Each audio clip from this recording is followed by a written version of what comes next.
এই যে দেখেন হযরত ফাতেমা জাহরা, আল্লাহ নবীর কলিজার টুকরা, যিনি জান্নাতি মহিলাদের সরদার, জান্নাতি যুবক হাসান হুসাইনের যিনি মা, সাইয়্যিদুল মুরসালিন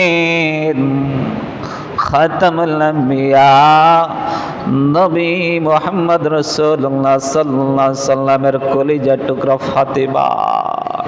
এই ফাতিমার অবস্থা দেখে যদি একটু আমি আপনি খেয়াল করি রে বাবা, দেখা যায় আমার ফাতিমা যখন দুনিয়া থেকে বিদায় হয় রে বাবা, দুনিয়া থেকে বিদায় হওয়ার কিছুদিন আগ দিয়া প্রচন্ড কিন্তু অসুখের কারণে হযরত ফাতিমা কিন্তু দুর্বল হয়ে আছে।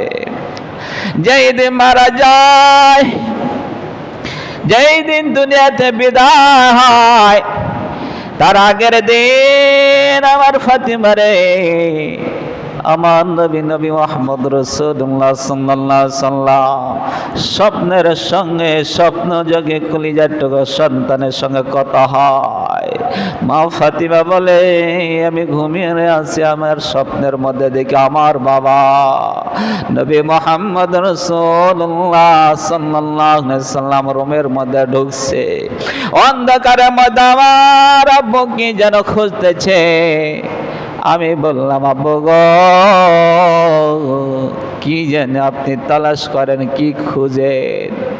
আমার নবী বলেন, মারে আমি দুনিয়ার কোনো জিনিস খুঁজি না, দুনিয়ার কোনো জিনিস খুঁজি না, আমি তোমারে খুঁজতেছিলাম।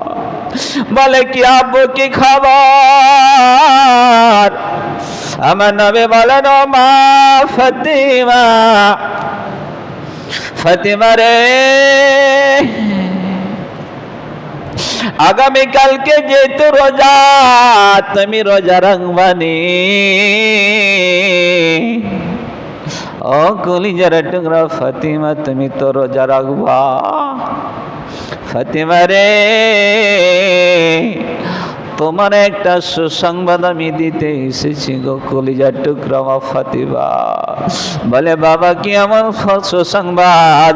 বলে, ও ফাতিমা, আগামীকালকে তো রোজা, তুমি রোজা রাখবা। আমার জাম হযরত আলীর সঙ্গে তুমি এক দস্তরখানায় সেহরি খাবা, এক দস্তরখানায় তুমি সেহরি খাবা। সেই দিন তুমি রোজা রাখবা, কিন্তু ইফতারের সময়